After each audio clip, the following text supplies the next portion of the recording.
배터리 그렇진 산업을 놓고 않습니까? 보게 되면은 네. 그 과거에는 삼원계 배터리가 우리나라가 배터리 산업을 제일 먼저 시작을 했고요. 그리고 중국의 배터리 기술은 사실은 우리나라 사람들이 가서 가르쳐 준 거예요. 완전히 고성능의 배터리는 성능 자체가 아직 우리나라 배터리를 못 따라오는 거예요. 그러니까 빨리 전력을 갖다 공급할 수 있는 수단이 재생에너지 플러스 ESS란 말입니다. 그래서 ESS가 글로벌로 해가지고 이렇게 폭증하는 이유가 바로 거기 있습니다. 수요 자체가. 그러니까 한국산 배터리 쓰려고 하겠죠. 비싸도. 그래서 올해 ESS 시장 자체가 엄청나게 우리나라 한국 기업들이 거기서 이제 독주를 할 거다라는 예상을 하는 이유가 바로 거기에 있는 겁니다.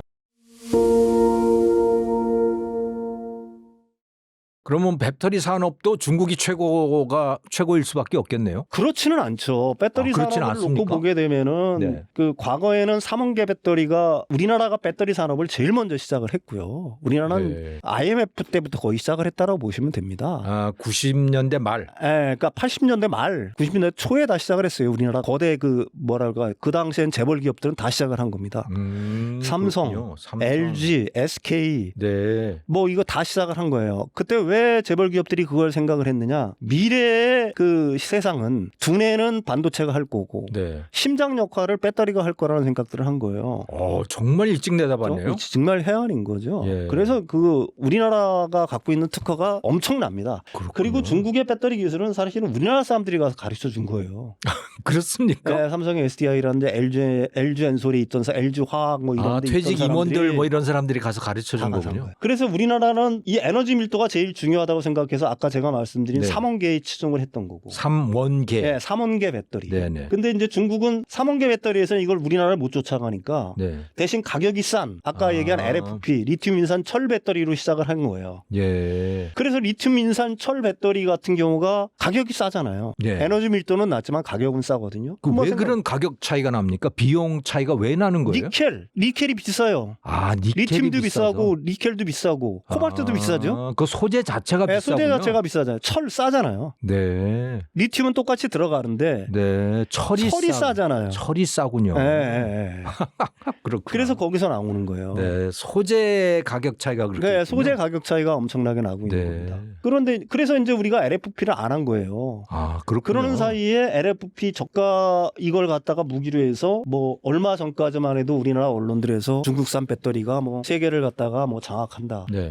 한국 배터리 다 K 배터리 다 망했다. 네. 뭐 이런 얘기를 했던 거 아닙니까? 네. 근데 지금 이제 또다시 그 배터리에 대한 어떤 서사 자체가 바뀌고 있는 게 뭐냐면은 이게 휴머노이드 로봇에서 쓰려고 하니까 네. 중국의 휴머노이드 로봇사들도 우리나라 배터리를 찾네? 글쎄 그런 뉴스 봤어요. 네, 테슬라가 보셨죠? 네, 테슬라도 우리나라 배터리 찾네? 예, 테슬라가 뭐 LG 에너지 솔루션하고 뭐 네, 합작을 네, 해서 네, 뭘 네, 한다고 그러는데 그 이야기 좀 자세히 좀 들려주세요. 일단 중국은 그 3원계 배터리를 그 중간 단계의 3원계 배터리까지는 만들어요. CATL이라는 회사가. 네, CATL. CATL이라는 회사가. 그걸 어떻게 읽어요? 캐틀이라고 합니까? 그냥 CATL이라 그래요? 뭐 보통 CATL이라고 우리는 네, 그냥 네. 읽습니다. 예. 그 CATL이라는 회사가 출하량 기준으로 보게 되면 세계 1위예요. 네. 왜 그러면 중국 시장이 워낙 크니까. 그렇군요. 중국 자체 시장만 놓고 봐도 엄청나게 크니까. 근데 그 사람들이 어느 정도 수준까지 따라왔느냐? 네. 배터리 기술에서. 그러니까 중간 정도. 네. 중간 정도의 어떤 성능을 내는 3원계 배터리 중에서 중간 정도의 성능을 내는 그러니까 니켈 함량이 60%인 그걸 보통 육둘둘이라고 얘기를 해요. 육둘둘 배터리. 네. 니켈 그 NCM이니까 니켈 코발트 망간 비율이 네. 그러니까 니켈이 60%, 코발트 20%, 네. 망간 20%인 배터리를 갖다가 육둘둘이라고 얘기를 해요. 육둘둘. 네, 육둘둘. 여기까지는 어느 정도 따라왔어요. 네. 근데 이제 보통 하이 니켈이라고 보통 얘기하네요. 네. 니켈이 많이 들어갈수록 7, 출력이 뭐 높아집니다. 8 이렇게 되는 겁니까? 그렇지. 6에서? 8 하나하나. 8 하나하나. 80, 10%, 10%. 네. 9반반, 90, 9반반. 그러니까 5% 이런 식으로. 0.5, 0.5. 네. 네. 이런 어떤 그러니까 완전히 고성능의 배터리는 성능 자체가 아직 우리나라 배터리를 못 따라오는 거예요. 그렇군요. 예. 근데 아까도 얘기했지만 특히 휴머노이드 로봇에 들어가는 배터리를 한번 생각을 해보십시오. 그 배터리 용량 자체가 그러니까 전기차의 20분의 1 정도밖에는 못 들어가요. 그러니까 전기차에 들어가는 배터리는 차 바닥에 쫙 그렇죠. 배터리가 그걸 깔린 거죠. 스케이트보드라고 보통 얘기를 하고요. 그런데 휴머노이드 로봇에는 몸속에 어딘가에 들어가야 되나요? 여기 가슴이나 배밖에 들어갈 데가 없잖아요. 아. 사람하고 똑같은 크기라고 보시면 되거든요. 그렇겠네요. 여기에 적치할 수 있는 공간 자체가 없잖아요. 네. 하긴 거기 전선을 꼽을 수는 없을 테니. 배터리를 여기다 집어넣을 수밖에 없는데 네. 한번 생각을 해보세요. 이게 에너지 밀도가 납되는 얘기는 그 로봇이 일할 수 있는 시간 자체가 짧아진다는 얘기잖아요. 그렇겠네요. 몇십 분 하고선 그냥 뭐 꺼져버리고 그렇죠. 이렇게 되나요? 꺼져버리고 그런 그 휴머노이드 로봇, 특히 산업용 휴머노이드 로봇 같은 경우는 엄청난 어떤 일을 해야 될 거 아니에요. 네네. 왜 그러냐면 로봇 자체도 컴퓨터니까 아. 연산도 해야죠. 무거운 물질건 번쩍번쩍 들어 올려야죠. 전기 엄청 쓰겠네요, 그것도. 이게 배터리 그 전력 소모량이 엄청나다는 겁니다. 네. 그런데 그 중간 정도의 배터리를 탑재했다고 봐. 이거 충전하느라고 시간 다 보내는 거예요. 그렇겠네요. 충방전이 많아진다는 얘기는 또 뭐죠? 배터리 수명이 단적으로 짧아진다는 얘기잖아요. 가령 그렇겠네요. 우리 휴대폰을 하루에 한 번 정도 보통 우리 충전하잖아요. 예. 근데 이거 하루에 20번 한다고 생각해 보십시오. 충전 방전. 엄청 써서. 이 배터리 몇 달이나 쓸까요? 아, 충전 자주 하면 이게 다 없어집니까? 그렇죠. 그냥 몰랐어요. 네, 충방전이니까 충방전 횟수라는 게 정해져 있어요. 이 배터리에는. 그렇군요. 아. 그러니까 이 충전을 자주 하면 안 되는 거네요. 충전을 자주 하면 할수록 네. 충방전을 자주 하면 할수록 배터리 수명이 짧아진다는 얘기입니다. 네. 그러니까 저밀도 중간 정도의 배터리는 만들 수 있는데 네. 그걸 써가지고 이 충방전도 계속 해야 돼. 일을 할 수 있는 시간도 짧아져. 네. 그러니까 안 쓰는 거예요. 못 쓰는 거예요. 그렇군요. 그러니까 그 휴머노이드 로봇 같은 데 쓰려면 에너지 밀도가 굉장히 그렇죠. 높아야겠네요. 고출력에 네. 에너지 밀도가 높은. 네. 그게 하이니켈 배터리라는 얘기죠. 하이니켈. 네. 9반반. 9반반 8 하나 뭐 8 이런 정도. 하나. 예. 나중엔 전고체 배터리가 쓰이겠지만 전고체는 또 어떤 겁니까? 전고체 배터리라는 거는 네. 배터리의 끝판왕이라고 생각하시면 돼요. 네. 배터리라는 건 양극재, 음극재, 분리막, 전해액으로 보통 구성이 되거든요. 그러니까 양극재, 음극재. 양극, 음극, 가운데에 분리막이 있어요. 분리막. 네, 분리막이 있고 그다음에 그걸 이온 통로인 전해액. 전에 액. 액이죠. 그러니까 액체가 있고. 그렇죠. 전해액. 네. 예. 이렇게 네 가지로 구분되어 있는데 네. 이 전해액을 그 전해액을 자체를 갖다 지금 액체로 고체로 바꾸는 거예요. 고체로 고체로 바꾼다는 얘기입니다. 그래도 전기가 발생을 합니까? 전기가 통하게 만드는 게 그게 기술이죠. 네. 그러면 이게 어떤 현상이 이게 왜 이걸 전고체 배터리를 갖다가 자꾸 만들려고 하느냐? 이 아까도 얘기했지만 양극과 음극이 붙으면 안 돼요. 그래서 액체를 쓰는 전해액을 액체를 쓰는 데는 분리막이라는 걸 두고 있는 이유가 바로 그거입니다. 네. 쇼티지가 난다고 하잖아요, 우리가. 아, 그러니까 합선 뭐 그런 개념이라고 보시면 예, 돼요. 불꽃 튀는 거. 네, 그런 거죠? 양극과 음극이 만나면 이게 그 배터리가 폭발을 하는 거거든요. 폭발, 네. 네. 그래서 중간에 양극과 음극이 못 만나게끔 분리막을 두는 거예요. 네. 근데 전해액을 전고체로 바꾸면 어떻게 되겠어요? 고체로 바꾸면은 이게 터질 일이 없죠. 고체니까 네. 양극과 음극이 붙을 이유가 없잖아요. 그렇겠네요. 분리막이 뚫릴 염려가 없을 거 아닙니까? 네. 분리막이라는 게 고분자 이게 좀 기술적인 문제인데 네. 얇은 막이에요. 고분자 막. 네. 그러니까 이게 잘못하면 뚫려요. 그럼 불나는 기존에. 겁니까? 그럼 불나는 거죠. 예. 쇼티가 나는 거죠. 근데 그럴 위험이 전혀 없다는 전고체는 겁니다. 그럴 위험, 불날 위험이 전혀 불날 위험이 없고 에너지 밀도가 엄청 높아요. 없다. 네. 이론적으로 삼원계 배터리보다도 한 1.5배에서 2배의 그 에너지 밀도를 갖고 있습니다. 그럼 전고체 배터리가 현재 존재하고 있어요? 지금 시제품이 다 만들어서 이제 삼성의 SDI 같은 게 27년 양산이니까 지금 테스트를 하고 있는 거예요. 시제품 벌써 27년 나왔고요. 양산. 뭐 얼마 안 27년 남았네요. 얼마 안 남았죠. 네. 그럼 전고체 배터리라는 게 어디에 쓰이느냐? 왜 이게 그렇게 중요하느냐? 네. 안정성의 끝판왕이라는 얘기죠. 에너지 밀도는 높지만 한번 생각을 해보십시오. 휴머노이드 로봇이 반도체 공장에서 일을 해요. 네. 근데 얘가 불나면 어떡하게 되겠어요? 배터리에서. 큰일 나는 그냥 거죠. 폭탄이네요, 그러면. UAM이라고 네. 드론이나 UAM 있지 않습니까? 예. 이 도심 항공교통. 여기 네. 불나면 이거 큰일 나는 얘기겠어요? 그렇죠. 그렇죠. 자동차에서는 불 자주 나잖아요. 자동차는 야외에서 나는 거니까 네. 뭐 시간적인 여유가 좀 있다라고 얘기할 수가 있겠죠. 네네. 어디로 뭐 도망을 간다든지 할 수 있는 여유가 있는데 이게 가령 뭐 비행기에서 불이 난다거나 네. 하늘을 나는 뭐 UAM이라든지 드론에서 불이 난다거나 아니면 산업 현장에서 불이 난다라고 하게 되면 이거 큰일이잖아요. 큰일이죠. 그래서 전고체 배터리를 쓸 수밖에 없다라는 얘기가 그래서 나오는 겁니다. 예, 나중에. 그런데 그 전고체 배터리는 한국이 제일 앞서 있는 건가요? 지금 이렇게 보셔야 돼요. 뭐 중국 애들도 만들고 있다라고 얘기를 하는데 네. 하이니켈 배터리도 못 만드는데 제대로 어떻게 전고체 배터리를 만들겠어요? 그렇군요. 전고체 배터리에는 전고체용 양극재가 들어가야 돼요. 계속 어려운 얘기인데 네. 일단 하이니켈 양극재가 들어가야 되겠죠. 네. 니켈 밀도가 굉장히 높은 높아지는군요. 하이니켈 고성능의 그 양극재가 들어가야 되고 거기다 또 특수 처리를 해줘야 돼요. 전고체 특성에 맞게끔. 네. 가령 양극재 입자에 코팅 처리를 해준다거나 네. 이건 뭐 약간 좀 기술적인 머리 문제인데 아프네요. 예, 머리 아프시죠. 그런 얘기 차치하고 전고체용 양극재가 따로 있어요. 예. 근데 이거 일반적인 하이니켈 양극재도 못 만드는데 그렇군요. 전고체용 양극재를 만들 수 있을까? 뭐 저는 개인적으로 좀 의문입니다. 그러니까 기술적으로는 한국이 중국보다 배터리에서 훨씬 앞서 있다. 우리가 먼저 시작을 했고요. 예. 삼원계를 특히 우리는 주력으로 기업으로 삼았고 한국이 먼저 그다음에 시작했고. 또 하나는 뭐냐면은 특허로 꽁꽁 싸매놨어요. 이걸 사람들은 잘 인식을 못하는데 중국에 넘겨주지 않는다. 특허는. 그래서 지금 BYD에 소송 걸라고 하고 있잖아요. 롬바이라는 양극재 회사한테도 소송 걸고 있고요. 한국이 중국에 소송을 겁니까? 그렇죠. 아. 한국의 LG화학, LG에너지솔루션이 독일에서 승소를 했고요. 그렇군요. 신황다라는 배터리 기업한테 승소했어요. 그래서 그거 다 독일 법원에서 다 폐기하라고 명령 특허 나왔어요. 무단침해 뭐 그런 거군요. 그렇죠. 지금까지는 그냥 니들 그래 해라 했는데 지금부터는 공짜는 없다는 식으로 특허 소송을 지금 하고 있어요. 전방위적으로. 양극재 그렇군요. 회사, 배터리 회사, 중국 양극재 회사, 중국 배터리 회사 등등에 대해서. 예. 심지어는 중국 배터리를 쓰고 있는 완성차 업체한테도 소송을 걸고 있어요. 그건 뜻밖이네요. 그런 일이 벌어지고 있다는 거. 그러니까 이 LG에너지솔루션, 삼성 SA는 특허 왕국이라고 보시면 돼요. 그렇군요. 예. 그렇군요. 뜻밖이네. 워낙 촘촘하게 쌓아놨기 때문에 네. 이게 지금 그걸 갖다 뚫고서 중국산 배터리들이 나올까 하는 거에는 의문이에요. 우리가 지금도 퀄컴한테 매년 노래할때 주잖아요. 그렇죠. 웨스팅하우스에도 계속 로열티 주고 똑같아요. 그렇군요. 예. 그런데 중국이 피지컬 AI, 휴머노이드 로봇에다가 엄청난 투자를 하고 있던데. 네, 그렇습니다. 그건 전부 그러면 한국산 배터리를 써야 된다는 소리가 되는 거네요? 일단은 거기서 산업용 로봇으로 에너지 밀도가 높은 것들은 우리 배터리를 써야 된다는 얘기밖에 안 되는 거죠. 그래서 접촉을 하는 거죠, 걔네들이 우리나라 업체들한테.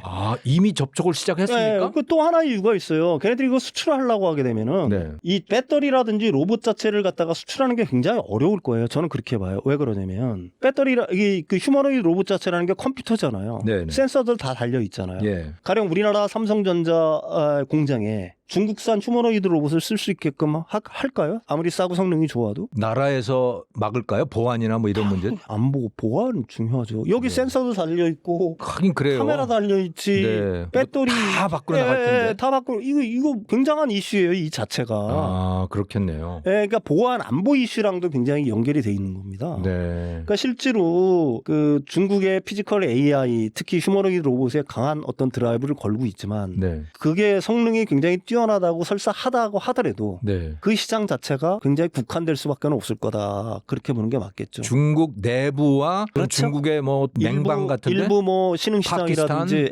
신흥시장 같은 데는 뭐 쓰일 수가 있겠지만은 네. 진짜로 산업적으로 중요한 어떤 이런데 걔네들 휴머노이드 로봇 쓸 수 있겠어요. 삼성전자 반도체 공장 같은데 중국산 휴머노이드 로봇을 들여올 리는 없겠죠. 그건 못한다는 그거는 얘기예요. 절대 안 되겠죠. 그렇겠네요. 예. 그러니까 그 중국이 배터리 산업에서 최고인 줄 알았더니 뜻밖의 한국이 최고네요. 그럼 일본은 어느 정도? 일본은 기술적인 측면은 굉장히 우수해요. 네네. 일본도 뭐 파나소닉이라든지 네네. 도요타에서도 전고체 배터리를 개발하고 있는데 네. 그 사람들의 문제는 굉장히 신중하잖아요. 일본. 예. 캐파 증설을 갖다가 굉장히 두려워해요. 그렇습니까? 그러니까 생산 능력 자체가 우리나라랑 엄청난 차이가 납니다. 그러니까 기술은 있는데 생산 능력 차이가 엄청나요. 그거를 상업화하는 데는 상당히 신중하군요. 그러니까 뭐 파나소닉도 캐파가 별로 안 되잖아요. 네. 배터리로서는 뭐 파나소닉 배터리가 엄청 유명하다고 우리는 알고 있지 않습니까? 네네. 근데 생산 능력 자체가 우리나라 그 배터리 3사를 따라오질 못해요. 그렇군요. 네. ESS라고 하는 건 어떻습니까? 에너지 저장 시스템. 네. 예를 들어 풍력 발전기 같은 거 있을 때 그 네. 밑에다가 그러니까 발전이 많이 될 때 여기다가 밑에다가 저장해 놓고 전기를 네. 그리고 발전이 안 될 때 또 꺼내 쓰고 하는 그 장치가 ESS죠. 예. 에너지 스토리지 시스템. 네네. 네. 에너지 저장 시스템인데 예. 배터리 에너지 저장 시스템이라고 보통 네. 얘기를 하죠. 그게 중요한 이유는 그리고 네. 요즘 들어서 그게 큰 화두로 떠오르는 이유는 몇 가지로 정리할 수가 있어요. 네. 아까 교수님께서 말씀하신 것처럼 재생에너지의 간헐성을 극복하기 위한 수단입니다. 네. 간헐성. 간헐성이라고 우리가 얘기하죠. 예. 그 태양이 좋은 낮에는 발전을 팍팍 하지만 밤에는 안 하잖아요. 그러니까 예. 저장했다가 밤에 이렇게 대체용으로 네. 가령 낮에는 충전을 하고 밤에는 방전한다라는 개념이죠. 그렇군요. 이게 첫 번째 이유가 되는 거고요. 네. 근데 왜 그러면은 재생에너지하고 플러스 ESS가 답이냐? 이게 건설 기간이 제일 짧아요. 모든 전력원 중에서. 가령 그렇습니까? 원자력을 갖다가 원자력 발전소를 세우면 얼마 걸려요? 한 15년 정도, 10년에서 15년 정도 봐야 준비 되잖아요. 기간까지 하면 그렇게 걸리죠. 그렇죠. 가스터빈 한다고 그래도 2, 3년 걸려요. 4년 네. 이렇게 보면. 근데 재생에너지 플러스 ESS는 1년 6개월이면 다 끝나요. 아. 이 조합이면. 그러니까 지금 전기가 부족하잖아요. 네. AI 데이터 센터 때문에 이게 전기 먹는 하마거든요. 그렇죠. 그렇죠. 데이터 센터가. 네. 그러니까 빨리 전력을 갖다 공급할 수 있는 수단이 재생에너지 플러스 ESS란 말입니다. 그러니까 풍력이든 태양광이든 간에 ESS가 가서 붙어 있어야 제대로 작동, 제대로 기능을 할 수 하는군요. 있다는 거죠. 네. 그리고 또 하나의 이유는 뭐냐면은 이거 사람들이 좀 간과하는 게 있는데 그러니까 주파수 조정이라고 보통 얘기를 해요. 네. 가령 이게 무슨 얘기냐? 전기가 수요보다 그 수요가 워낙 많아서 공급이 떨어지면 네. 우리 어떤 현상을 갖다가 한여름 되면은 그런 얘기들 많이 하죠. 대정전이 발생. 대정전 온다고 그러죠. 네. 왜 그러냐면 터빈이 죽어요. 네. 이게 그 발전소를 살리기 위해서 터빈 자체가 멈춰버려요. 발전소 터빈 자체가. 수요가 워낙 이게 몰리게 되면은 네. 이 일반적으로 이걸 멈춰야지 발전소가 안전하니까. 그러니까 발전 용량이 100인데 예. 전기 수요량이 예를 들어 110으로 치솟았다. 그렇죠. 그러면 그냥 정전을 시켜버리는 셔다운을 거예요. 시켜버리는 거예요. 그러니까 전력망에서 다 떨어져 나가면서 대정전이 발생하는 이유가 바로 거기에 있는 겁니다. 네. 그런데 이걸 막으려면 어떻게 해야 되겠어요? 남는 전기를 ESS로 갖고 있으면은 수요가 폭증을 할 때 창고에다가 이제 쌓아놓는 거군요. 창고에서 ESS가 방전을 하면서 전기를 공급해주면 되겠죠? 네네. 그다음에 반대로 수요가 적을 때 공급은 많고 그때는 이쪽으로 충전을 하면서 ESS에 저장을 해놓으면 되겠죠? 그렇군요. 이게 주파수 조정이라는 의미예요. 이게 현대 전력망에서 굉장히 중요한 의미가 되는 거예요. 네, 그렇군요. 또 하나는 AI 데이터 센터 때문에 그렇습니다. 네. AI 데이터 센터에 들어가는 전력은 품질이 굉장히 좋아야 돼요. 네. 교수님은 연배가 우리 같은 사람들은 알 거예요. 옛날에 형광등 깜빡깜빡하는 거 있었죠. 아이고, 그건 뭐 그럼요. 요즘은 그런 거 좀처럼 없죠. 저는 초등학교 다닐 때는 정전이라고 하는 것도 있었어요. 네, 맞아요. 예, 하루에 몇 시간만 전기 들어오고 그런 것도 있었어요. 근데 AI 데이터 센터는 그런 식으로 전기가 불안하면은 큰일 납니다. 전력 품질이 좋아야 돼요. 네. 그래서 얘가 환각 증상을 안 일으켜요. AI가 품질이 안 좋으면 환각 증상이 나타납니까? 연사 안에 오류가 생겨요. 아이고. 그러니까 품질이 좋으려면 어떻게 돼요? 바로 전력망에서 들어오는 전기보다는 ESS를 거쳐서 들어오면 품질이 균일하겠죠. 그렇군요. 이게 세 번째 이유예요. 마지막으로 AI 데이터 센터는 정전이 되면 안 돼요. 무슨 일이 있어도 다 날아가요. 거기 있는 거. 데이터가 다 날라가요. 그러니까 이게 거의 엄청난 손실이 되는 겁니다. 그렇군요. 그러니까 그 백업 전원이라는 게 있어야 돼요. 네. 이 전기가 정전이 된다 싶으면은 그러니까 0.001초 내에 바로 출력을 공급을 해서 이게 멈추지 않게끔 해놓은 거 역할을 해야 된단 말입니다. ESS가. 데이터 센터는 그러니까 일반 수용가들하고 같이 전기를 쓰는 게 어렵겠군요. 당연히 어렵죠. 그다음에 이 AI 데이터 센터는 전력 부하 변동이 엄청 심해요. 수요 자체가 오르락내리락 그렇죠. 하겠군요. 연사라고 충분할 때는 전기를 엄청 쓰고 네. 이 절과값을 내보낼 때는 또 전기를 거의 안 써요. 네. 이 부하가 엄청난다는 얘기는 뭐냐면 시스템에 과도한 부담을 준다는 얘기잖아요. 네. 전력 변동이 뭐 이런 기계들 한번 생각 여기에 가령 뭐 전력이 확 들었다가 확 빠지고 해봐요. 이거 쉽게 망가지지 않겠습니까? 이런 그렇겠네요. 네. 그걸 막기 위해서도 ESS가 필요한 거예요. 그래서 ESS가 글로벌로 해가지고 이렇게 폭증하는 이유가 바로 거기에 있습니다. 수요 자체가. ESS라고 하는 것은 그것도 배터리인 거죠? 그 배터리입니다. 배터리인 것이고 배터리하고 그러면 무슨 뭐 관리하는 장치가 또 거기에 붙어 거기에 있습니까? 시스템 통합이라서 BMS라든지 네. 뭐 시스템 안정화 장치라든지 뭐 이런 네. 장치들이 통합돼서 들어가는 거죠. 네. 그러니까 보통 ESS는 에너지 저장 시스템이잖아요. 에너지 저장 시스템은 여러 가지 다양한 게 있을 수가 있어요. 반드시 배터리만이 아니더라도. 네. 양수 발전소도 그런 기능을 할 수가 있죠. 그러니까 전기 많을 때 물을 산꼭대기에 올려놨다가 그렇죠.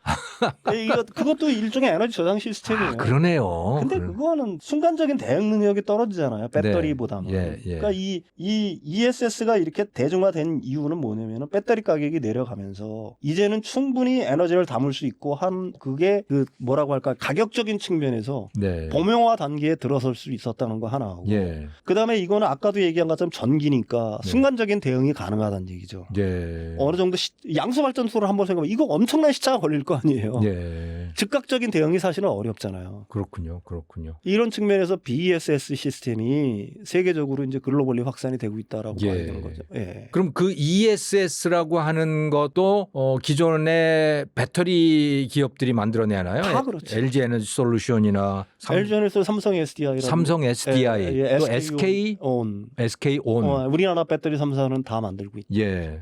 예. 그렇고요. 예. 거기는 이제 배터리를 만드는 거고 네. 에코프로 뭐 이런 데는 뭘 하는데요? 소재를 대는 거죠. 거기는 배터리의 소재. 소재를 만드는 배터리 소재들이 있지 않습니까? 아까 네. 얘기했지만 양극재, 네. 음극재, 리튬, 니켈. 리튬, 니켈, 코발트를 갖다가 버무려서 네. 거기다 리튬을 섞어요. 네. 그러니까 이렇게 생각해. 리튬, 그러니까 삼원계 배터리 같은 경우에는 니켈, 코발트, 망간을 섞습니다. 네. 거기 그걸 섞어가지고 이걸 갖다 용매라고 그래서 섞어요. 네. 이걸 갖다 전구체라고 그래요. 전구체. 전구체. 예, 양극재 전 단계 전구체. 네. 그다음에 이제 거기다 리튬을 섞어서 양극재를 만드는 거예요. 네. 도전제라든지 뭐 이런 여러 가지 뭐 기술적인 것들이 있는데 네. 이걸 섞어서 양극재를 만드는 겁니다. 네. 배터리 원료 중에 제일 그 원가 비중이 높은 게 양극재예요. 그렇군요. 양극재. 배터리가 100이라고 하게 되면 양극재 원가가 한 40% 정도 돼요. 아, 그러니까 여기에 양극재가 있고 여기 이쪽에 맞은편에 음극재가 있고 그렇죠. 여기 전에 액이 있고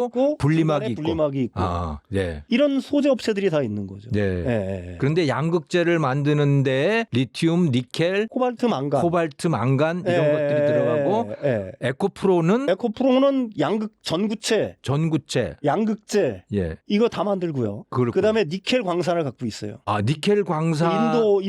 인도에. 아, 다른 나라에. 네, 인도에. 우리나라는 뭐 네. 그런 어떤 광산이라든지 이런 게 거의 없으니까. 네. 뭐 기사를 보니까 헝가리에도 뭐가 있다고 뭐 그러더라고요. 헝가리에 이제 그 양극재 공장을 갖다가 다 준공을 했고요. 예. 근데 왜 우리나라에 안 두고 헝가리까지 갔습니까? 이게 어떤 나라든지 자국 내에 생산 기지를 주려고 하잖아요. 네, 그렇죠. 그러니까 유럽 애들은 CRMA법이라고 그래서 유럽 영내 생산을 갖다 강조하는 법이 있어요. 아. 그렇지 않으면 관세를 내든지 해라 이거. 아. 그러니까 유럽 영내의 그 준 기업한테는 예. 보조금도 주고 아, 그렇군요. 관세도 없애고 네. 그다음에 무엇보다도 물류 비용을 절감할 수 있잖아요. 아. 한국에서 양극재를 만들어서 그냥 유럽 대륙까지 건너가는 거. 유럽 공급 기지이군요. 그렇죠. 그러니까. 유럽의 네. 공급 기지죠. 그렇군요. 예. 네. 그리고 또 포스코도 이 관련된 소재를 공급하고 있죠. 그래서 그 원료단에서는 네. 그러니까 이 포스코 홀딩스 같은 경우에는 네. 리튬, 네. 리튬에 대한 엄청난 투자를 했어요. 리튬. 네. 그다음에 니켈 광산 갖고 있죠. 리튬, 니켈. 이게 예. 굉장히 중요하죠. 특히 예. 리튬이라는 거는 올해 말에 캐파가 한 9.3만 톤 정도 돼요. 네. 그럼 이게 세계 리튬 그 생산하는 기업 순위로 보면 4위에서 5위 수준이에요. 그렇군요. 굉장히 큰 거네요. 엄청 큰 거죠. 네. 그러니까 포스코의 전략은 뭐냐면은 기존의 철강을 만드는 회사에서 2차 전지 소재사로 변신을 하고 있는 겁니다. 그거 참. 이렇게 보셔야 돼요. 철강을 만드는데. 네, 철강을 만드는데 2차 전지 소재사로 변신을 네. 하고 있는 거예요. 그런데 지금까지는 계속해서 투자만 했다라고 볼 수 있는 거예요. 네. 올해부터 리튬을 본격적으로 생산을 하거든요. 이제 근데 수익이 이게 나오겠네요, 본격적으로. 엄청나죠. 왜 네. 그러냐면은 리튬 가격이 1kg에 저가였을 때 한 8달러 정도 수준이었어요. 네. 킬로그램당. 예. 근데 지금 한 20달러 정도 수준이거든요. 와. 근데 이것도 아직 대단하네. 낮은 거예요. 예. 근데 생산 원가가 얼마냐? 그 한 8달러 정도 돼요. 킬로그램당. 달러. 생산 원가가. 예. 8, 9달러 정도로 보시면 돼요. 예. 그러면 10달러 마진이 생기잖아요. 예. 10달러라고 오, 보더라도 진짜 많이 현재 남네. 수준에서도 예. 이게 엄청난 수익원이 될 겁니다. 그렇군요. 아마 포스코 입장에서는. 예. 예, 포스코는 그 철강은 중국 때문에 지금 철강 장사는 잘 안 되는데 네네. 오히려 이제 소재 쪽으로 방향을 그렇죠. 돌렸군요. 소재 쪽으로 그게 이제 그 뭐라고 할까요? 네. 포스코의 어떤 전략적 산업으로 키웠다라고 보는 거고요. 그렇군요. 그 포스코 홀딩스 같은 경우는 아까도 얘기했지만 그런 원료들, 광물들 네. 위주로 접근을 하는 거고 그 산하에 이제 포스코 퓨처엠이 있죠. 네. 포스코 퓨처엠은 양극재, 음극재를 다 만들고요. 아, 그건 에코프로 같은 거네요. 네, 그렇죠. 또 퓨처엠이라고 하는 비슷한 비즈니스를 하고 있다라고 보는 거죠. 네. 단지 이제 포스코 퓨처엠 같은 경우는 음극재를 만든다는 거에 음극재도. 거의 우리나라 기업 중에서 면에서는 뭐 독보적이라고 얘기할 수가 있죠. 예. 양극재, 음극재를 동시에 생산하는 기업은 예. 유일하다라고 얘기할 수가 있죠. 그럼 포스코 홀딩스가 네. 니켈, 리튬 이런 거 소재를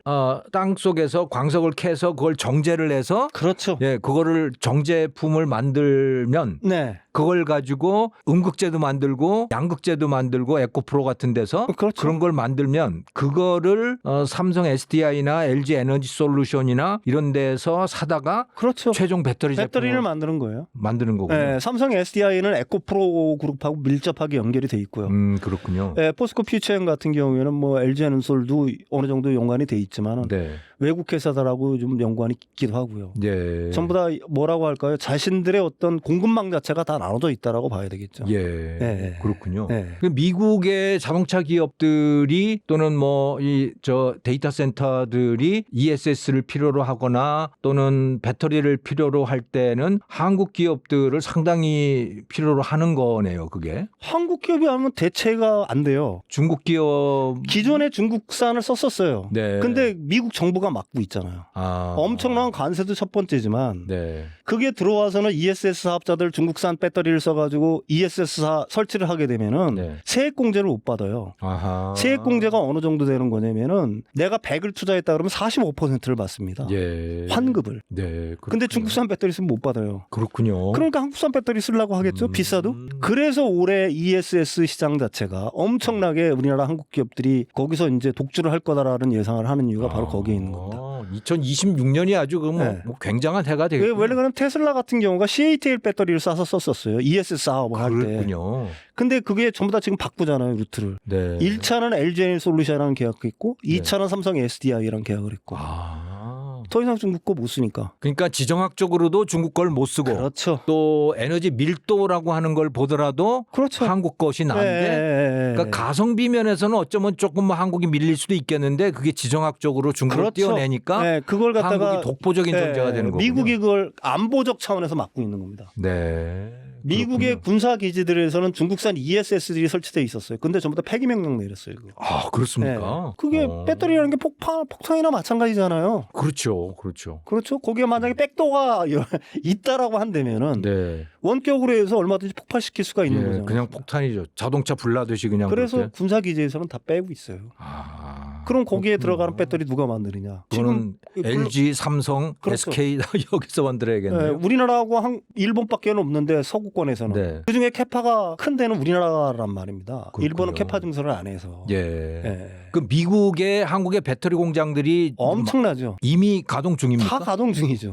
그렇군요. LG 에너지 솔루션, 삼성 SDI, 뭐 SK온 등등. 예. SK온은 조지아, LG 에너지 솔루션은 미시간, 홀랜드, 뭐 캐나다, 삼성 SDI 역시 마찬가지고요. 가동 중이에요. 주가는 이미 다 올라갔습니까? 앞으로 더 오를 여지가 있습니까? 굉장히 올라갔다가 네. 지난 2년 동안 폭락을 했었잖아요. 그랬었죠. 그리고 2024 얼마 년부터? 전부터 올라서 한 배 정도 이상 오른 거거든요. 네, 근데 네. 아직도 낮은 수준이에요. 아직도 미래 성장성을 낮다고 볼 때는 보시는군요. 전 그렇게 판단을 해요. 네. 네. 그렇군요. 네. 예. 아유, 오늘 작가님 모시고 아주 재밌는 이야기 또 궁금한 것들 많이 제가 너무 캠으로서 죄송합니다. 아닙니다. 예. 제가 궁금한 게 많고 제가 모르는 게 많아서 그랬습니다. 예. 혹시 다 못다 하신 말씀 있으신가요? 아니 뭐 그런 거는 없고요. 아주 재밌게 오늘 방송 유쾌하게 잘했습니다. 예, 덕분에. 너무 캠으로서 죄송합니다. 아닙니다. 예, 오늘 윤석천 경제평론가님 모시고 전기차, 배터리, 뭐 인공지능 이런 것들에 대해서 아주 유익하고 재미난 이야기를 청해 들었습니다. 정말 유익했었는데 여러분도 그랬었기를 바랍니다. 예, 오늘 여러분 시청해 주셔서 감사합니다.